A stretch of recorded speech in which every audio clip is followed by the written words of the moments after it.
Sempre que eu falo de ciência, práticas baseadas em evidências, que a gente deveria priorizar esse tipo de conhecimento, né?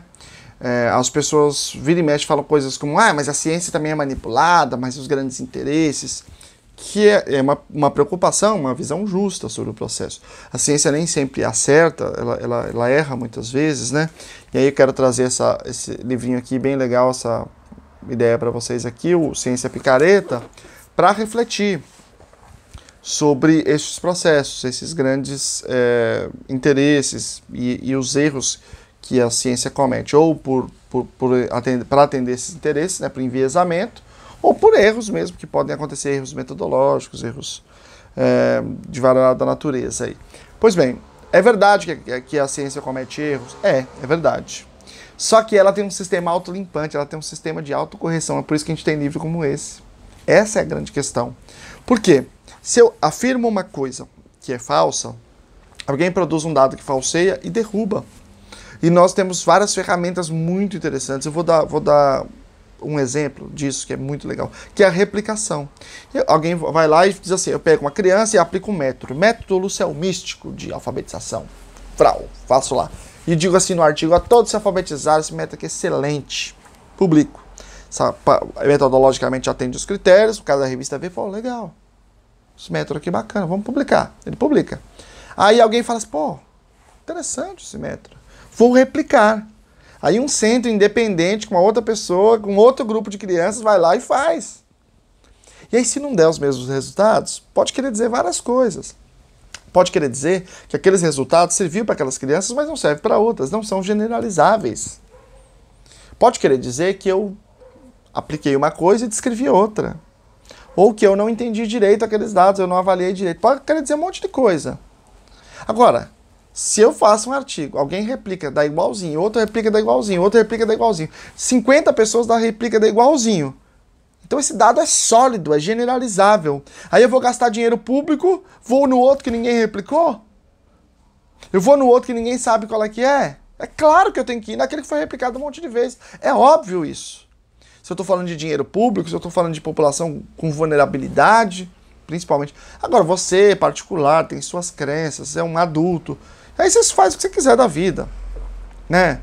Se você quiser fazer um tratamento lá com sei lá o que você inventou lá, ou alguém inventou, ok.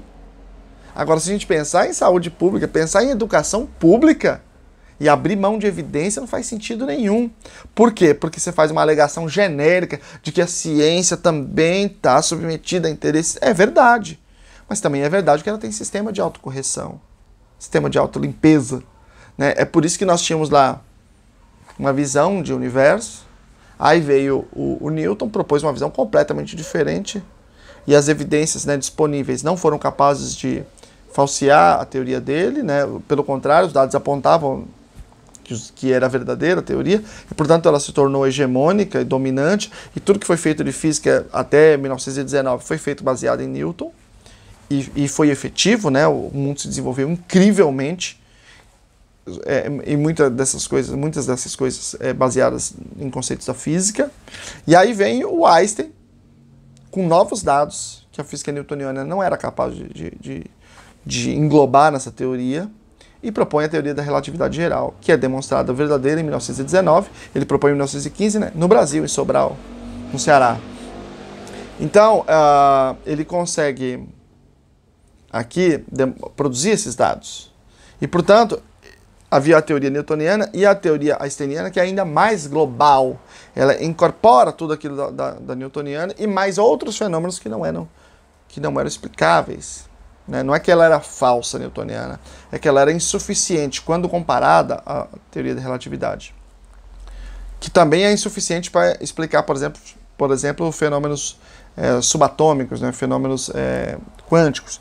Então, nós teremos seguramente em breve uma teoria de tudo que englobe a mecânica quântica e a mecânica relativística, né? A física relativística.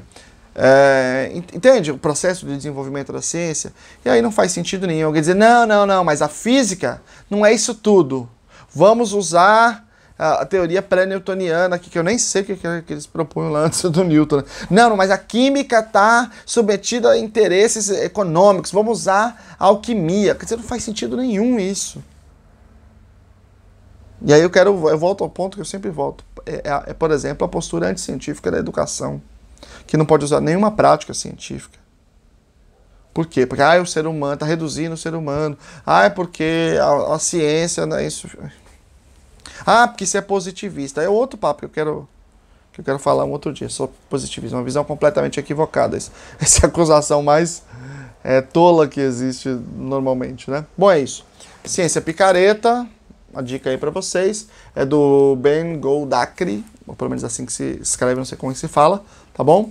E a ciência picareta não resiste contra a ciência de verdade, os dados que estão sendo produzidos todo dia, tá bom? Um abraço.